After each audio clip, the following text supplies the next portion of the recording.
Sir, NDRF ಅನುದಾನವನ್ನ ಕೇಂದ್ರ ಕೊಡ್ತಾ ಇರುವಂತ NDRF ಅನುದಾನವನ್ನ ಗ್ಯಾರಂಟಿ ಯೋಜನೆಗಳಿಗೆ ಬಳಸ್ಕೊಳ್ತಾ ಇದ್ರಿ ಅಂತ ಹೇಳಿ ಆರ್ ಅಶೋಕ್ ಅವರು ಆರೋಪ ಮಾಡ್ತಾ ಇದ್ದಾರೆ. ಮತ್ತೆ ಅದನ್ನೇ ಹೇಳಿದ್ರೆ NDRF ದುಡ್ಡಿದೆಯಲ್ಲ, ನ್ಯಾಷನಲ್ ಡಿಸಾಸ್ಟರ್ ಫಂಡ್, ಅದನ್ನ ನಾವು ಯಾವತ್ತೂ ಕೂಡ ಗ್ಯಾರಂಟಿ ಯೋಜನೆಗಳಿಗೆ ಬಳಸ್ಕೊಳ್ಳೋದು. ಗ್ಯಾರಂಟಿ ಯೋಜನೆಗಳಿಗೆ ಅವರಿಗೆ ಒಂಥರ ಕಾಮಾಲೆ ರೋಗ ಇದ್ದಾಗೆ ಅವರಿಗೆ. ಗ್ಯಾರಂಟಿ ಯೋಜನೆಗಳು ಸಕ್ಸಸ್ ಆಗ್ಬಿಡ್ತಲ್ಲ, ಇಲ್ಲಿ ಕರ್ನಾಟಕದಲ್ಲಿ 2.5 ವರ್ಷದಿಂದ ಸಕ್ಸಸ್ ಆಗಿರ್ತಲ್ಲ, ಅದರಿಂದ ಅವರು ತಳಮಳ ಮಾಡ್ಕೊಂಡ್ಬಿಟ್ಟಿದ್ದಾರೆ, ತಳಮಳಗಾಗ್ಬಿಟ್ಟಿದ್ದಾರೆ. ಸೊ ಹಾಗಾಗಿ ನಮ್ಮನ್ನು ಕಾಪಿ ಮಾಡ್ತಾ ಇದ್ದಾರೆ ಈಗ.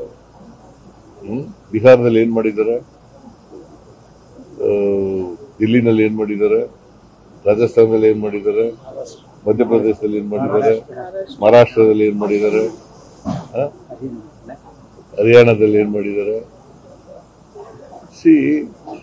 ಇದೇ ನರೇಂದ್ರ ಮೋದಿ ಅವರು ಯಾವ ಕಾರಣಕ್ಕೂ ಕೂಡ ಇಂಪ್ಲಿಮೆಂಟ್ ಮಾಡಕ್ಕಾಗಲ್ಲ ಅಂತ ಗ್ಯಾರಂಟಿ ಯೋಜನೆ ನಾವು ಮಾಡ್ಲಿಲ್ವಾ? ನಾವು ಏನ್ ಹೇಳಿದೀವಿ ಅದನ್ನ ಮಾಡೇ ತೀರ್ತೀವಿ.